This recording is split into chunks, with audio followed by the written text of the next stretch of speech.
And despite the Department of Telecommunications ordering telecom operators to play cybercrime awareness messages as caller tunes, victims and cases of digital frauds remain on the rise. In fact, in one of the most recent cases, an 82-year-old retired Indian Army colonel was defrauded of 3.4 crore rupees in yet another case of digital arrest carried out by cyber criminals. For the now retired Colonel Dilip Singh and his wife, the ordeal began with them receiving a call from an unknown person on March 18, and the caller falsely accused him of being involved in a money laundering case connected to the Canara Bank account in Mumbai. The criminals claim that the imprisoned owner of Jet Airways, Naresh Goyal, himself implicated the colonel, alleging that he sold the account for 5 lakh rupees and received 20 lakh for laundering 2 crore rupees.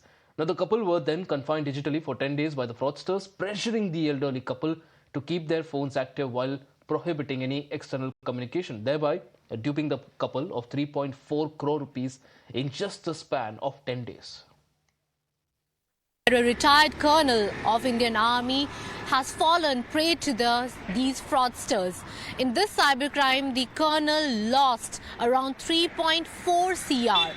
So the fraudsters claim that they were calling from ED department and the colonel's name had popped up in one of the investigations in money laundering case. In this case, the cyber police has lodged a complaint, and these days, if we talk particularly about the case, the fraudsters said that they accused them of money laundering by posing ED personals and said that this was a part of the digital arrest, and the swindlers claimed that they were probing a 5,038 CR scam that resulted in the suicide of a victim and a murder of a whistleblower.